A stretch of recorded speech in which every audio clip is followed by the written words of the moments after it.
Theodore Robert Bundy fue un asesino en serie estadounidense. Después de más de una década negándolo, confesó 30 homicidios de mujeres estadounidenses, que cometió en 7 estados, entre 1974 y 1978. El número real de víctimas es desconocido. El FBI le comprobó 36 asesinatos, por lo que fue condenado a muerte y ejecutado en la silla eléctrica el 24 de enero de 1989. Infancia. Hijo biológico de un veterano de la Fuerza Aérea y de Louise Cowell, vivió sus primeros 4 años en casa de sus abuelos maternos. Durante este tiempo creyó que sus abuelos eran sus padres y que su madre era su hermana mayor. En 1950, Ted y su madre se mudaron a Tacoma con otros familiares, debido al maltrato de su abuelo materno hacia su abuela y a su madre. Sin embargo, como el pequeño Ted tenía 3 años, difícilmente pudo tener repercusión en su actuar a futuro. Ya radicados en Tacoma, Louise conoció a Jeannie Culpeper Bundy, un cocinero del ejército con el que se casó en mayo de 1951 y del que Ted posteriormente adoptó el apellido. El matrimonio tuvo 4 hijos, pero Ted nunca creó un lazo afectivo con el marido de su madre. Universidad. Fue un estudiante aplicado y con buenas notas en la Universidad de Washington y en la Universidad de Puget Sound, consiguiendo una licenciatura en psicología. Trabajó en varios lugares sin durar mucho tiempo en ellos. En 1967 se enamoró de Stephanie Brooks, una joven de una familia acomodada. Brooks fue el sueño hecho realidad de Bundy, pero 2 años después ella se graduó en psicología y finalizó la relación por considerar que su pareja era indiscreta y carecía de objetivos claros en la vida. Bundy nunca superó la ruptura y se obsesionó con ella, manteniendo contacto a través de cartas para así intentar reconquistarla. Abandonó los estudios durante un tiempo y después regresó a la Universidad de Washington para matricularse en Derecho. Fue considerado un estudiante brillante y estimado entre sus profesores. Paralelamente inició una relación de 5 años con Elizabeth Kloepfer, quien era divorciada y tenía una hija pequeña. Sin embargo, Kloepfer desconocía que su novio había estado saliendo con una chica de San Francisco, California, con la que se seguía escribiendo cartas. Durante 1969 y 1972 todo fue bien, envió solicitudes de admisión a escuelas de derecho y estuvo involucrado en actividades comunitarias. Incluso obtuvo una condecoración de la policía de Seattle por salvar a un niño de 3 años de morir ahogado. También se relacionó con figuras importantes del Partido Republicano. Todo cambió en 1973, cuando se reencontró con Brooks, con la que mantuvo una relación que duró entre el verano e invierno de ese mismo año. Al final, Bundy la abandonó sin que ella volviera a saber nunca más de él. Los primeros asesinatos.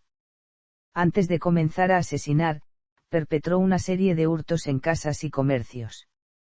El 4 de enero de 1974, entró en el cuarto de la universitaria Johnny Lenz, de 18 años, la golpeó con una palanca metálica y la violó con la pata de una cama. Al día siguiente, la chica fue hallada malherida y sobrevivió con un daño cerebral permanente. Bundy tenía 27 años. En la noche del 31 de enero de 1974, atacó a la estudiante de psicología de la Universidad de Washington, Linda Healy, de 21 años. Bundy entró a su dormitorio, la dejó inconsciente con un golpe y la sacó de la escuela. Nadie notó la ausencia de la joven hasta el día siguiente. La policía no estableció ninguna conexión entre las 2 agresiones y tampoco se hicieron mayores pruebas ni estudios de la escena del crimen. Los restos de Linda fueron descubiertos un año después en una montaña cercana. Comienzo de los asesinatos en serie. Durante el invierno y verano de 1974 desaparecieron varias universitarias y madres jóvenes. Se calcula que fueron 8 víctimas a las que atacó de noche, hasta que comenzó a hacerlo de día. La policía había iniciado una investigación y contaba con descripciones acerca de un hombre que solicitaba ayuda a chicas que jamás volvían a ser vistas.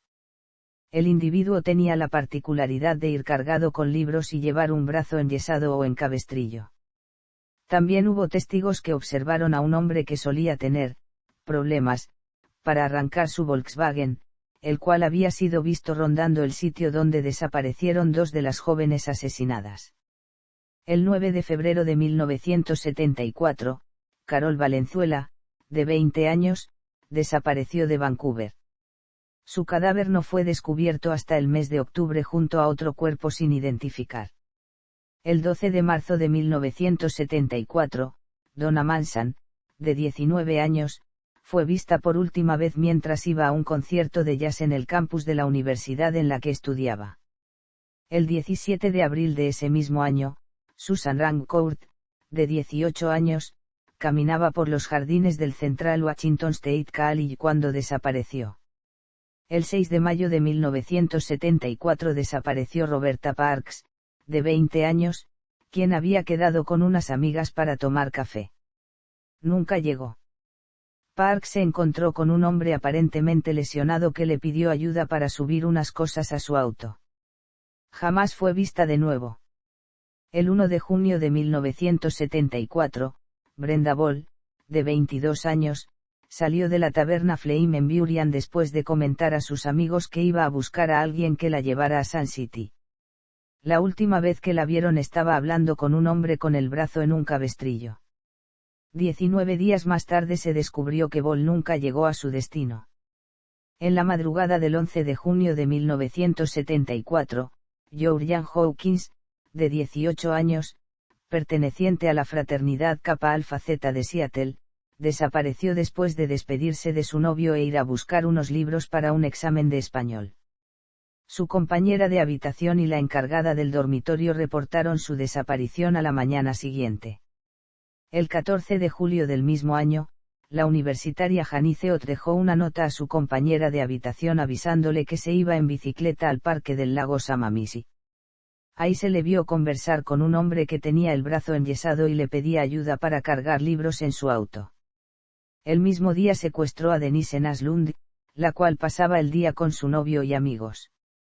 Los restos esqueléticos fueron encontrados cerca de una vía de servicio en Issaquah, a 27 kilómetros al este de Seattle y a poca distancia del lago Samamisi.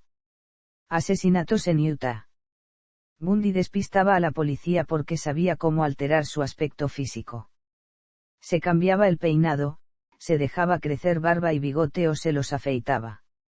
También cambió de residencia y se mudó a Midvale, donde el 30 de agosto de 1974 se matriculó como estudiante en la Facultad de Derecho en la Universidad de Utah.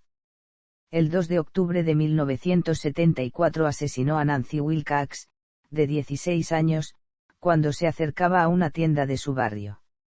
Su cuerpo nunca fue hallado. El 11 de octubre de 1974, Rhonda Stapley, estudiante de farmacia de 21 años, esperaba el autobús que la llevaba a la facultad, cuando Ted Bundy se ofreció en su Volkswagen a acercarla allí. Con la excusa de ir al zoológico, estacionó el vehículo en un lugar apartado y violó a la chica durante horas, a la vez que la estrangulaba y aflojaba la presión para que siguiera con vida. En un momento en que Ted regresó al vehículo, consiguió escapar y llegar a la facultad, pero en vez de denunciarlo, lo ocultó durante 40 años por miedo a ser rechazada. El 18 de octubre de 1974 secuestró a Melissa Smith, la hija del sheriff local.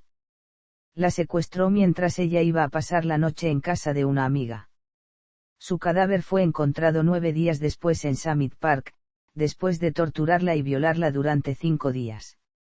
El 30 de octubre de ese año desapareció Laura Amy, de 17 años, cuando volvía de una fiesta de Halloween. Su cadáver fue encontrado en los montes Wasatch mostrando signos de haber sido golpeada en la cabeza con una cuña de metal y violada. Sin embargo, parecía que Bundy conocía a la muchacha debido a que hubo muchos testigos amigos que le contaron a la policía que estuvo acosándola y apareciéndose en lugares que la muchacha conocía y frecuentaba. La policía inició una investigación y descubrió similitudes en el modus operandi de algunos asesinatos ocurridos en Washington. Entre ambas comisarías elaboraron un retrato robot del posible aspecto que tendría el asesino. Primeros indicios. El 8 de noviembre de 1974, Bundy se acercó a Carol Darronch en el Fashion Place Mall en Mary, Utah. Haciéndose pasar por un oficial de policía, le informó que habían intentado robar su coche. Darronch subió al auto de Bundy bajo la creencia errónea de que iban a la comisaría para presentar un informe. Después de detener abruptamente el coche, Bundy sacó una pistola y le esposó una muñeca. Ella luchó y consiguió apartarse antes de que Bundy pudiera fijar el otro extremo de las esposas. Ella lo golpeó en la cara y salió corriendo y consiguió que un conductor que pasaba la llevara a la policía. En la comisaría, Darronch narró lo sucedido y así se obtuvo la descripción del hombre, del vehículo y el tipo de sangre del atacante. Esa misma noche, Debbie Kent, de 17 años, desapareció del aparcamiento del Instituto Escolar Beaumont, donde había acudido junto a sus padres a ver una obra de teatro. Los familiares, preocupados por la tardanza de Debbie, llamaron a la policía que, tras una búsqueda por el estacionamiento, encontraron la llave de un par de esposas. La llave pertenecía a las esposas con las que, horas antes, se había presentado Carol Darronch en la estación de policía. La directora de la obra de teatro, Jan Graham, declaró que durante la actuación un hombre de aspecto parecido al del sospechoso le había solicitado que lo acompañara al aparcamiento para identificar un vehículo, pero ella se había negado porque estaba ocupada con la obra. Casi un mes después de ocurridos los hechos, un hombre llamó a la policía para informar que la noche de la desaparición de Debbie Kent había visto salir precipitadamente un Volkswagen de color claro del estacionamiento del instituto. Asesinatos en Colorado. El 12 de enero de 1975, Karin Campbell, de 23 años, acompañó a su prometido, el Dr. Raymond Gadowski, a un seminario en Aspen. Mientras descansaban en el salón del hotel, ella regresó a la habitación para buscar una revista. El Dr. Gadowski y sus hijos, al ver que no regresaba, decidieron ir a buscarla pero no la encontraron. A media mañana se dio aviso a la policía de su desaparición. Un mes después, un trabajador encontró el cadáver congelado de Campbell en un banco de nieve a 3 kilómetros del hotel. Había sido violada y brutalmente golpeada. No se encontró evidencia alguna del atacante. El 1 de marzo de 1975 fue descubierto un cráneo en una zona boscosa de las montañas Taylor. Pertenecía a Brenda Ball. La policía realizó una amplia búsqueda por los alrededores y 3 días después encontraron partes de los cuerpos de Linda Healy, Susan Rancourt y Roberta Parks. Posteriormente se hallaron otros restos que fueron identificados como pertenecientes a Donna Mason. El descubrimiento de algunas de las víctimas no detuvo a Bundy ya que el 15 de marzo de ese mismo año secuestró a Julie Cunningham, de 26 años, cuando se dirigía a una taberna en Vail. Su cuerpo no ha sido hallado todavía. El 6 de abril de 1975, tras discutir con su marido, Denise Oliverson, de 25 años, decidió ir a visitar a sus padres en Grand Junction. Denise no regresó aquella tarde, pero tampoco llegó a casa de sus padres. Desapareció y su cuerpo aún no ha sido encontrado.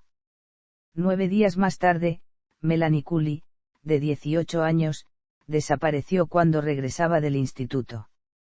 Un trabajador de caminos descubrió su cadáver el 23 de abril.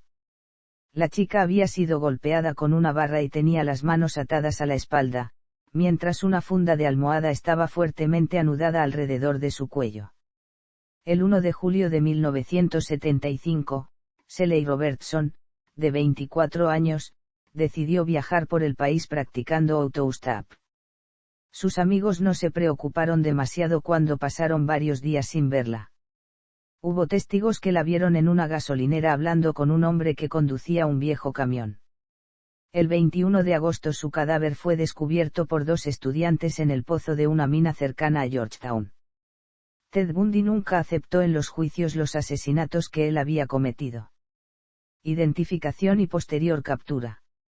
Debido al retrato robot del asesino, una amiga cercana de Megandars lo reconoció como Ted Bundy. Megandars también llamó de manera anónima a la policía sugiriendo que su novio podría tener algo que ver con las muertes.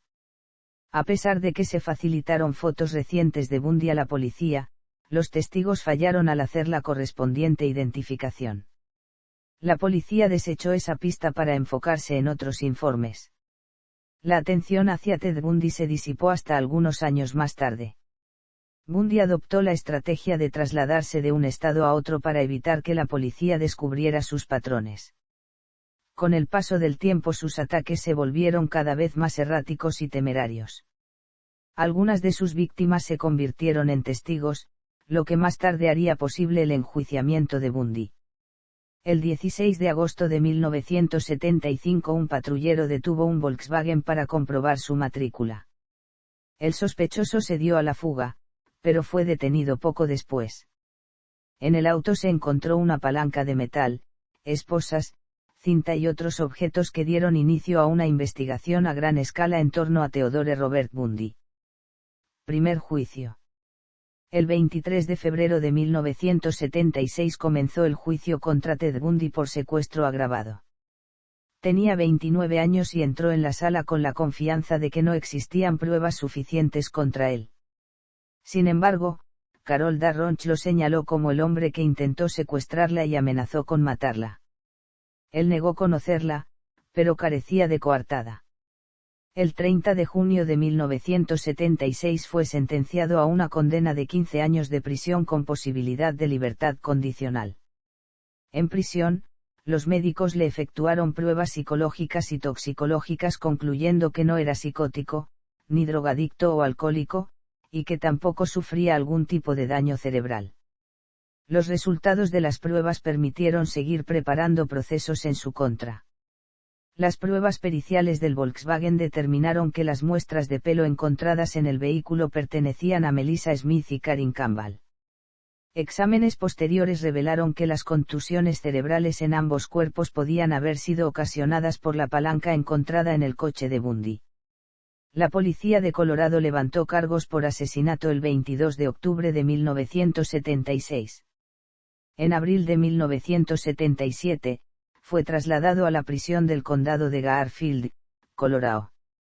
Fugas. Durante los preparativos de su segundo juicio, Bundy despidió a sus abogados y decidió defenderse él mismo.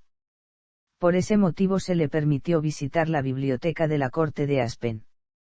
El 7 de junio de 1977, saltó desde la ventana de la biblioteca, lesionándose el tobillo. Aún así, eludió a la policía durante 6 días y sobrevivió robando y durmiendo en una cabaña abandonada. La policía lo atrapó cuando trataba de robar otro Volkswagen con las llaves puestas. Volvió a escapar el 30 de diciembre de 1977 trepando al techo de una de las estaciones de la cárcel, para desde ahí acceder a otra parte del techo que desembocaba en el armario de un departamento vacío del penal. Esperó a que no hubiera nadie cerca y salió por la puerta delantera de uno de los departamentos de los funcionarios de prisiones. Hasta la mañana siguiente, pasadas 15 horas, no se dieron cuenta de su desaparición. Esta vez huyó a Chicago y Florida usando el seudónimo de Kenneth Misnar. Últimos crímenes y arresto. El 14 de enero de 1978, el edificio de la Fraternidad Chi Omega, de la Universidad de Florida, estaba semivacío cuando Nita Neary volvió en la madrugada. Le extrañó que la puerta estuviera abierta y decidió esconderse. Vio salir del edificio a un hombre con una gorra azul y una carpeta envuelta en un trapo. Creyendo que habían asaltado la fraternidad, fue en busca de su compañera Karen Chandler, a la que encontró tambaleándose por el pasillo herida gravemente. Otra compañera, Kathy Kleiner, fue hallada con vida, aunque malherida, en su cuarto. La policía encontró el cadáver de Lisa Levy, que había sido golpeada en la cabeza y brutalmente violada. También estaba el cadáver de Margaret Bowman, estrangulada mientras dormía, con un golpe en la cabeza que le destrozó el cráneo. El resto de las chicas no pudieron aportar más pistas, salvo el testimonio de Nita Neary. No lejos de allí, Bundy atacó a Cheryl Thomas, quien sobrevivió a una paliza brutal. Su cráneo fue fracturado en 5 lugares, tenía la mandíbula rota y un hombro dislocado. La joven sufrió pérdida permanente de la audición y problemas de equilibrio. En la escena del crimen se encontraron evidencias corporales, como cabello y sangre del autor.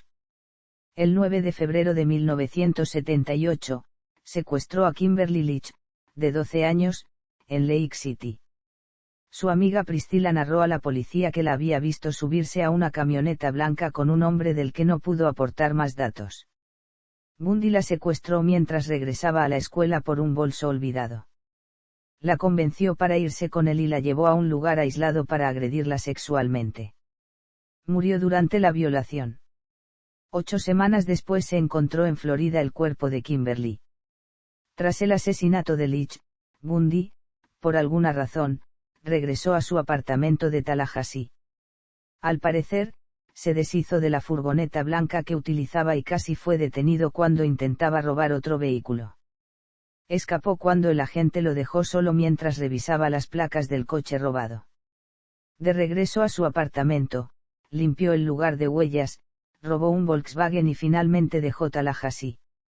Después de algunos encuentros intensos con los empleados del hotel en relación con sus tarjetas de crédito, Bundy terminó en Pensacola, Florida, donde las placas del auto robado fueron reconocidas por el policía de patrulla David Lee, que lo detuvo después de una corta persecución y de una breve lucha. Era la tercera vez que era detenido por temas de tráfico. El 17 de febrero de 1978 se le tomó declaración y reveló su nombre, ya que se albergaban dudas sobre su identidad, dado el diferente modus operandi observado en Florida.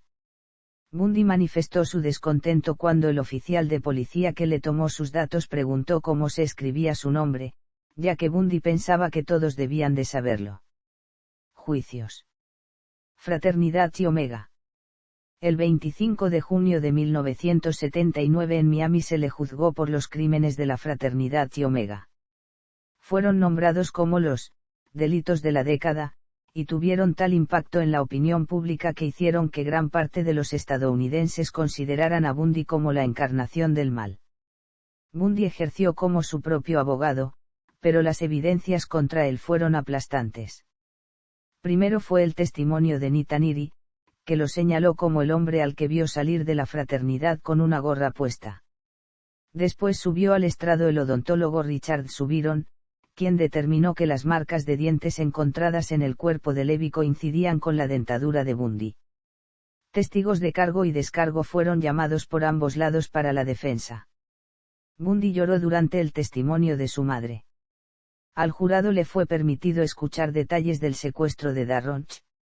El 24 de julio de 1979, tras 6 horas y media de deliberación, el jurado lo declaró culpable. Él escuchó el veredicto sin demostrar emoción alguna, a diferencia de su madre, quien suplicó piedad. Bundy afirmó ser víctima de una farsa, de un juicio injusto y abusivo, por lo que no tenía que pedir clemencia por algo que no había cometido. El juez Cowart lo sentenció a la pena de muerte en la silla eléctrica por los asesinatos de Lisa Levy y Margaret Bowman. Asesinato de la menor Kimberly Leach. Aunque Bundy ya se encontraba en el corredor de la muerte, el estado de Florida decidió juzgarlo por el asesinato de Kimberly Leach. El 7 de enero de 1980 comenzó el juicio. Tras el fracaso de ejercer como su propio abogado, Bundy contrató a Julius Africano y Lynn Thompson. Con ellos trazó la idea de apelar por incapacidad mental. Pero la estrategia legal no funcionó y fue declarado culpable. Durante el procedimiento penal del caso Leach, aprovechó una antigua ley de Florida que proclamaba que toda declaración de matrimonio en un juzgado hecha en presencia de funcionarios judiciales era válida y legalmente vinculante. Haciendo uso de ese derecho le propuso matrimonio a su novia, Carol Ann Boone. En ese momento, Boone se convirtió en la esposa de Bundy. Pocas horas más tarde sería condenado a muerte por el asesinato de Leach y enviado a la prisión de Rayford. Ejecución. Nada fue fácil con Bundy y su ejecución no sería diferente. Siguió proclamando su inocencia y metódicamente agotó sus apelaciones. Representándose a sí mismo obtuvo numerosos retrasos a la ejecución, la primera el 4 de marzo de 1986, incluyendo unos 15 minutos antes de la hora programada para morir el 2 de julio de 1986, y otro el 18 de noviembre, a tan solo 7 horas de la ejecución. Bundy usaba y abusaba de su encanto personal y no dudó en utilizar esta capacidad en su lucha por retrasar su final. Resaltando tal rasgo, el criminólogo Robert Ressler estima que Bundy se favoreció, pues la prensa interpretó mal aquel encanto personal. Señala que, al contrario de la imagen que de él brindaban los medios de difusión, este no era, el Rodolfo Valentino de los asesinos en serie, sino un hombre brutal, sádico y pervertido. Buscando aplazar el cumplimiento de su sentencia, le confesó al Dr. Bob Keppel, jefe de investigadores del Departamento de Justicia de Washington, D.C., con quien había colaborado tiempo atrás en la búsqueda de Gary Ridgway, algunos de los lugares en donde guardaba los restos de unas cuantas de sus víctimas. En su casa fueron descubiertas algunas de las cabezas de sus víctimas. La conducta de Bundy fue catalogada como perversión y compulsión necrofílica. El 17 de enero de 1989 obtuvo la fecha definitiva, iba a ser ejecutado una semana después. Bundy no había terminado su lucha para evitar la muerte y trató de mantener sus confesiones como cebo para, así, obtener más tiempo. Él y sus abogados pidieron una prórroga de 3 años para que confesara los demás asesinatos. También trató de coaccionar a los familiares de sus víctimas para que solicitaran a la corte que le otorgaran más tiempo para poder confesar. A pesar de no conocerse el paradero de muchas de las víctimas, todas las familias se negaron.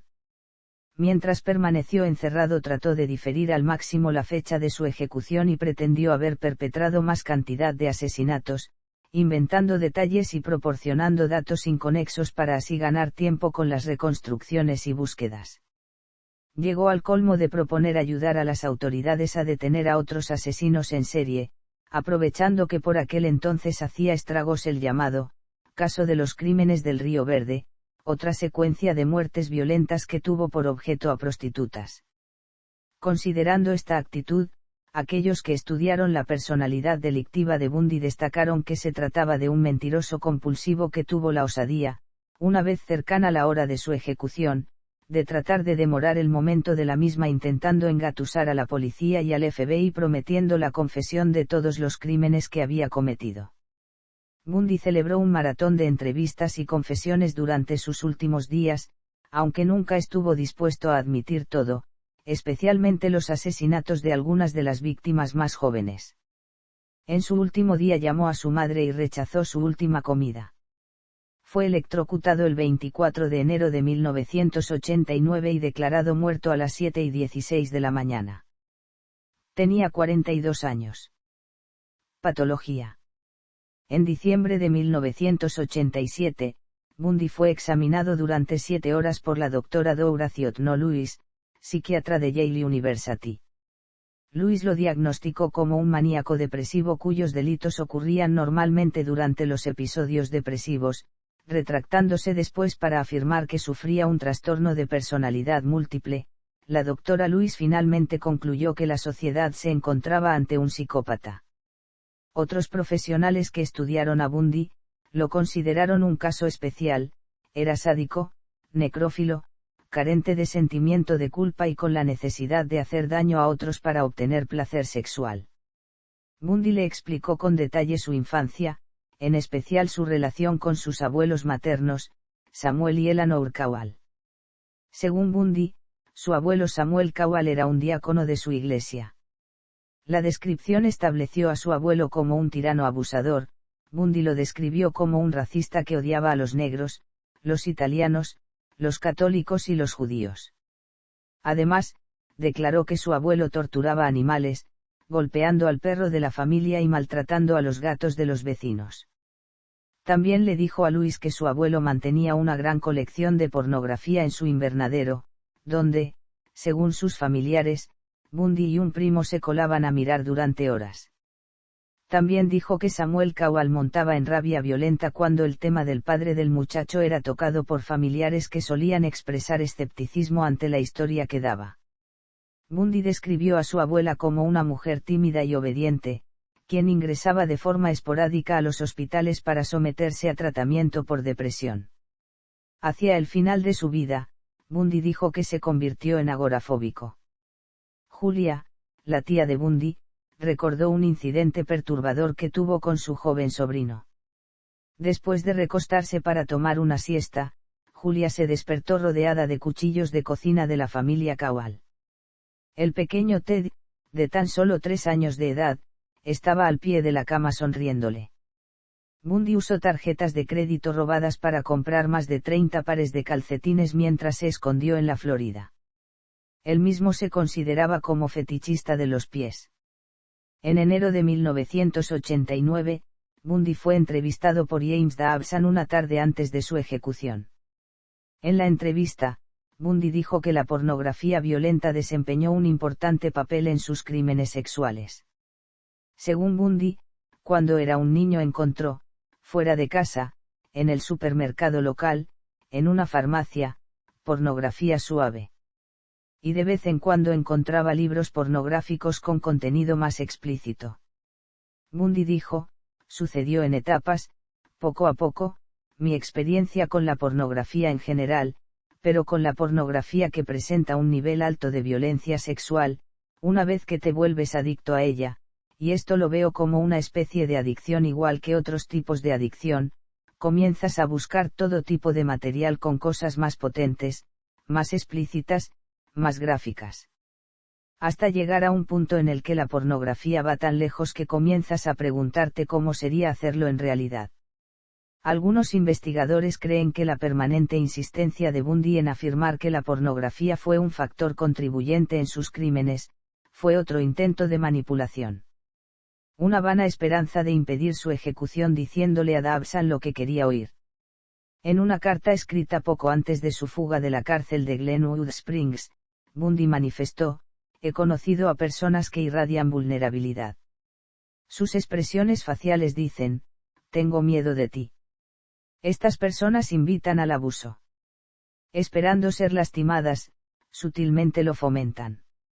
En una entrevista de 1980, hablando de la justificación en las acciones de un asesino en serie, Bundy dijo, ¿qué es uno menos?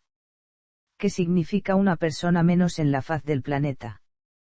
Cuando los detectives de Florida pidieron a Bundy que les dijera en dónde había dejado el cuerpo de Kimberly Leach para darle paz a la familia, él supuestamente replicó, pero sí soy el hijo de puta más duro que jamás han conocido.